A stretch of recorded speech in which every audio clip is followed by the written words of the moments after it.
Aero India ஈவெண்ட்ன்றது ரொம்பவும் பெருசாக இந்தியாவில் நடந்துட்டு இருக்கப்போ இந்த F-35யும் Su-57ம் ஒரு சில குறிப்பிட்ட மெனுவர்ஸை பண்ணுறது அவங்களோட பொட்டன்ஷியலை ஃபுல்லாக காமிக்கலனாலும் அங்கே வந்திருக்கக்கூடிய பார்வையாளர்களையும் இந்தியாவையும் இம்ப்ரெஸ் பண்ணுறதுக்காக அவங்களால என்னெல்லாம் பண்ண முடியுமோ அது எல்லாத்தையும் பண்ணிட்டு இருந்தாங்க. ஆனால் அதே குழுவை சேர்ந்த ஒரு டெக்னிக்கல் இன்ஜினியர் இல்லை அதே குழுவை சேர்ந்த ஒரு முக்கியமான நபர் மூலயமா இப்போ ஒரு செய்தியானது வெளியில் வந்திருக்கு. F-35 இந்தியாவுக்கு கிடையாது. அப்படி இந்தியாவுக்கு கிடையாதுன்னா எதுக்காக இந்த விமானம் இங்கே வரணும்? இந்த F-35 இந்தியாவுக்கு கிடைக்காதுன்னு சொல்கிறதுக்கு பின்னாடி அரசியல் காரணங்கள் ஏதாச்சும் இருக்கா? அது கூடவே சேர்த்து ரஷ்யாவோட டெபுட்டி டிஃபென்ஸ் மினிஸ்டர் கிட்டது புதின் கண்டிப்பாக கூடிய சீக்கிரத்தில் இந்தியாவுக்கு வருவாருங்க. அப்படி அவர் வரப்போ இந்த உலகத்தில் இருக்கக்கூடிய நாடுகள் திரும்பி பார்க்குற அளவுக்கு முக்கியமான பல ஒப்பந்தங்கள் 2 நாடுகளுக்கு நடுவில் கையெழுத்தாகும்னு சொல்லியிருக்காங்களே. ஸோ இதை பற்றின எல்லா செய்திகளையும் இந்த ஒரு பதிவில் பார்க்க போகிறோம். வாங்க வீடியோக்குள்ளே போயிடலாம். நான் உங்கள் ஆர்கே தமிழ் டிபி ட்ரெண்டிங்ஸ்.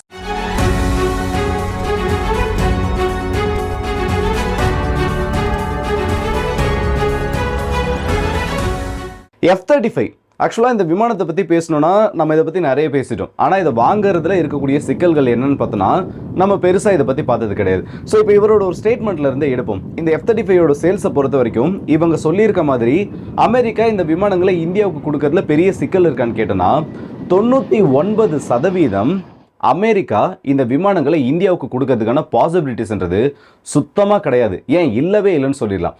அப்படி ஏன் இந்த 99% வாய்ப்புகள் இல்லை? அது மட்டும் இல்லாமல் F-15ஐயும் F-21 சொல்லக்கூடிய F-16ஓட ஒரு அப்டேட்டட் வேரியண்ட் இந்தியாவுக்காகவே பிரத்யேகமாக தயாரிக்கப்பட்டு அதுக்கான டெக்னாலஜி ட்ரான்ஸ்ஃபர்லாம் நாங்கள் பண்ணுறோன்னு சொல்கிற அளவுக்கு அமெரிக்கா இறங்கி வராங்க. ஆனால் இந்த F-35 மட்டும் கொடுக்க மாட்டேங்கிறான்னு சொல்கிறான்னா அதுக்கான முக்கியமான காரணங்கள் என்ன? ஆக்சுவலாக இது வந்து 2 விதமாக பிரிக்கலாம். ஒன்று லீகல், இன்னொன்று பொலிட்டிக்கல். லீகல் வைஸ் பார்த்தோன்னா F-35ன்றது அமெரிக்காவோட ஒரு ப்ரைடு. அப்படிப்பட்ட இந்த விமானங்களை இந்தியாவுக்கு விற்பனை பண்ணோன்னா FMSன்னு சொல்லக்கூடிய ஃபாரின் மிலிட்டரி சேல்ஸுக்கு கீழே தான் இந்த விமானங்களை இந்தியாவுக்கு அமெரிக்காவில் விற்க முடியும். அப்படி இந்த விமானங்களை அமெரிக்கா முதல்ல இந்தியாவுக்கு விற்கணும்னா மினிஸ்ட்ரி ஆஃப் டிஃபென்ஸ், அதாவது அமெரிக்காவோட டிபார்ட்மெண்ட் ஆஃப் டிஃபென்ஸ் கிட்ட இருந்து ப்ராப்பரான ஒரு அப்ரூவல்ன்றது வாங்கணும். ஃபர்ஸ்ட் அவங்க அதுக்கான கொட்டேஷன்ஸ் எல்லாத்தையும் ரெடி பண்ணி இந்த விமானத்தை தயாரிக்கக்கூடிய அந்த நிறுவனத்தின் கூட ஒரு ஒப்பந்தமானது போடப்பட்டு இதுக்கு எவ்வளோ ப்ராஜெக்ட் எஸ்டிமேஷன் எவ்வளவு நாட்களில் முடியுன்றது எல்லாத்தையுமே ஒரு கம்ப்ளீட் டாக்குமெண்ட்டாக ரெடி பண்ணி டிபார்ட்மெண்ட் ஆஃப் டிஃபென்ஸோட அப்ரூவல்ன்றதை வாங்கணும். இது வந்து பிரைமரி அப்ரூவல் மட்டும்தான். இந்த பிரைமரி அப்ரூவல் ஆனது வாங்கப்பட்டதுக்கு அப்புறமா இது அமெரிக்காவோட காங்கிரஸ் சபைக்கு அனுப்பப்படும்.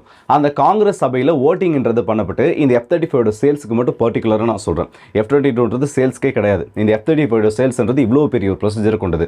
அந்த மாதிரி அந்த இடத்துக்கு அனுப்பி அவங்களோட ஓட்டெடுப்பு முடிஞ்சதுக்கு அப்புறமா தான் இவங்களால F-35 சேல்ஸை அப்ரூவ் பண்ண முடியும். இது லீகல் வைஸ் இருக்கக்கூடிய பிரச்சனைகள். இது ரெண்டுத்தில் யாராச்சும் ஒருத்தவங்க சொதப்பினா கூட இந்த F-35 ப்ரோக்ராம்ன்றது அந்த நாடுகளுக்கு, அது இந்தியாவாக இருந்தாலும் சரி இல்லை வேற எந்த ஒரு நாடாக இருந்தாலும் சரி, அவங்க யாருக்குமே கிடைக்காது. ஸோ இதை லீகல் வைஸ் முடிஞ்சிருச்சா? அதுக்கு அடுத்தபடியாக பொலிட்டிக்கல் வைஸ் பார்த்தோம். இன்னும் டெக்னாலஜி வைஸ் பார்த்தோன்னா இந்த டெக்னாலஜின்ற பாயிண்ட் நான் அது கூட சேர்த்துருக்க மாட்டேன். ஸோ இதையும் இது கூட சேர்த்தே பார்த்துடலாம். இந்த டெக்னாலஜி வைஸ் பார்த்தனாலும் இல்லை இந்த பொலிட்டிக்கல் வைஸ் பார்த்தனாலும் பொலிட்டிக்கலி நம்ம சொல்லக்கூடிய ரீசன் எல்லாமே ஒன்று தான். India Russia partnership, India Pakistan rivalry, India China rivalry, India S-400 வச்சிருக்குது. இந்த மாதிரி பல காரணங்கள் இதுக்குள்ளே அடக்கும். ஆனால் தொழில்நுட்பம் வகையில் பார்த்தோன்னா இந்தியாவுக்கு இதில் ஏற்படக்கூடிய நலன்கள்ன்றது அதிகம். அதில் மெயினான ஒன்று என்னென்னா F-35யோட சோர்ஸ் கோடை பிரேக் பண்ணுறது. ஏன்னா இது எல்லாமே ஒர்க் ஆகிட்டு இருக்கிறது இந்த சோர்ஸ் கோடை வச்சு மட்டும்தான். இதை நம்ம பிரேக் பண்ணி நம்மளோட இண்டிவிஜுவல் எக்யூப்மெண்ட்ஸையும் இப்போ நம்ம ஆல்ரெடி பயன்படுத்திட்டு இருக்கக்கூடிய வான் பாதுகாப்பு சாதனங்கள், வான் பாதுகாப்பு ரேடார்கள், நம்மளோட மற்ற விமானங்கள் ரஷ்யாவோட தயாரிப்புகளான Su-30யும் சரி இல்லை பிரான்ஸோட தயாரிப்பான ரஃபேல் போன்ற விமானங்களையும் சரி, இது கூட ஒரு சேர்த்து அந்த நெட்வொர்க் கான்ஃபிகரேஷன் சொல்லுவாங்கல்ல, இல்லை நெட்வொர்க் ஃபியூஷன் சொல்லிட்டு இந்த ஒரு மெக்கானிசம் அடிப்படையில் இதோட ஒரே கமாண்டுக்கு கீழே நம்ம இயக்கணும்னா நமக்கு அதோட சோர்ஸ் கோடுன்றதை பிரேக் பண்ணணும். இது வந்து ஆல்மோஸ்ட் எப்படி இந்த எந்திரன் படத்தில் வந்து அதோட சோர்ஸ் கோடை கேட்டப்போ டாக்டர் வசீகரன் வந்து அதை கொடுக்க மாட்டேன்னு சொல்லியிருப்பார்ல. ஸோ அது மூலயமா சொல்கிறேன், இந்த சோர்ஸ் கோடுன்றது அவ்வளோ சீக்கிரத்தில் இந்தியாவுக்கு அவங்க கொடுக்க மாட்டாங்க. அது மட்டும் இல்லாமல் இதை மெயினாக இந்தியாவுக்கு கொடுக்கறதுனால இவங்க இந்தியாவில் மேனுஃபேக்சரிங் பிளான்ட் வைக்கிறது மட்டும் இல்லாமல் சில முக்கியமான டெக்னாலஜி டிரான்ஸ்ஃபர்ன்றதையும் பண்ணணும். இப்போ டெக்னாலஜி டிரான்ஸ்ஃபர் ஆனது இந்தியாவுக்கு பண்ணப்பட்டதுன்னா இந்தியா கிட்ட ஏற்கனவே ரஷ்யாவோட வான் பாதுகாப்பு சாதனங்கள் இருக்குது. ரஷ்யாவோட வான் பாதுகாப்பு சாதனங்களை இப்போ வரைக்கும் ஒரு 25% வரைக்கும் மெயின்டெனன்ஸ்ன்றவங்க ரஷ்யர்களால் தான் பண்ணப்பட்டிருக்கு. இந்தியாவுக்கு வர்றது அதுக்கான மெயின்டெனன்ஸ் பார்க்குறதுன்னு சொல்லிட்டு இந்த மாதிரி ஒரு மெத்தடில் தான் போயிருக்கு. So critical elements F-35 critical எலமெண்ட்ஸ்ன்றது இந்த இடத்துல அவங்களோட கைகளுக்கு போயிடுமன்றதும் ஒரு பெரிய பயமாக இவங்களுக்கு இருந்துட்டு இருக்கு. இது மெயினான இன்னொரு ரீசன். அது மட்டும் இல்லாமல் இந்த ப்ரோக்ராம் ஆனது டிலே ஆகிறதுக்கான சான்சஸ் இருக்கு. ஏன்னா F-35 பொறுத்த வரைக்கும் கம்ப்ளீட்டாக அவங்களோட ஃபேக்டரிஸ் எல்லாமே 24/7 ஓடிக்கிட்டே இருக்காங்க. அப்படி இருந்தாலும் அவங்களுக்கான கமிட்மெண்ட்ஸ் அதிகம். இன்னும் பல நாடுகளுக்கு கொடுக்க வேண்டிய அந்த தேவை இருக்கிறதுனால இந்தியாவுக்கு கொடுக்கப்படக்கூடிய விமானங்கள் கண்டிப்பாக தாமதமாகி கொடுக்கப்படலான்றதும் இந்த இடத்துல மெயினான ஒரு காரணமாக இருக்கு.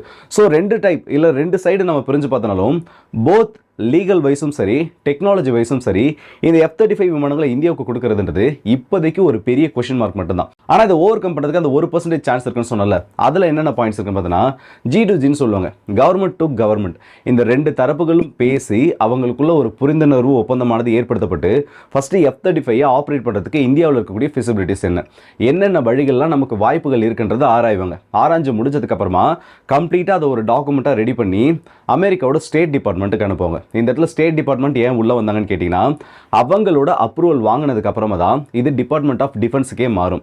ஸோ இந்த மாதிரி அவங்க கிட்ட இருந்து ப்ராப்பராக ஒரு 3 ஸ்டேஜ் அப்ரூவல்ன்றது வாங்கினதுக்கு அப்புறமா தான் இதை கொடுக்கறதுக்கான அந்த டிஸ்கஷனே அமெரிக்காவுக்குள்ளே ஏற்படும். ஸோ இது எல்லாத்தையும் சுற்றி வளைச்சு என்ன சொல்ல வரேன்னா F-35 இந்தியாவுக்கு வரதுக்கு வாய்ப்பு இல்லை. அதை தான் இவ்வளோ நேரம் இவ்வளோ பெருசாக சொல்லிட்டு இருக்கேன். அதில் இருக்கிற வழிகளை நம்ம பார்த்துட்டு இருக்கோம். ஸோ இந்த பிரச்சனைகள் எல்லாம் இப்படி ஒரு பக்கம் போயிட்டு இருக்க 2 முக்கியமான செய்தி நேற்று தான் பார்த்தேன்னு நினைக்கிறேன்.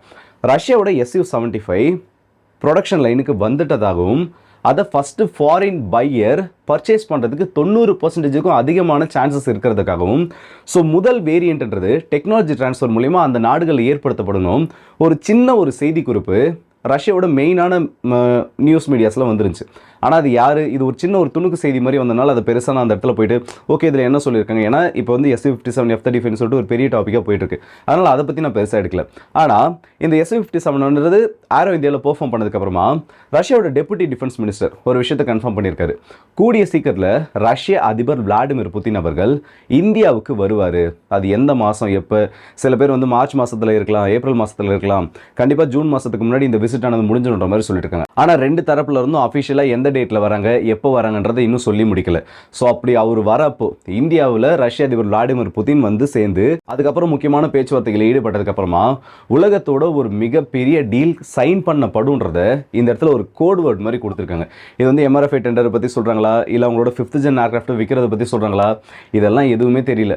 நாளுக்கு நாள் இவங்க சொல்லக்கூடிய செய்திகளும் சரி இல்லை இவங்க பண்ணக்கூடிய அந்த சில விஷயங்களும் சரி நமக்கு இருக்கக்கூடிய அந்த எதிர்பார்ப்பு ரொம்ப எகிர வைக்குதுன்னு சொல்லலாம். ஏன்னா ரஷ்ய அதிபர் விளாடிமிர் புதின் இந்தியாவுக்கு வரதுல நிறைய லீகல் கான்சிக்வன்சஸ் இருக்குது.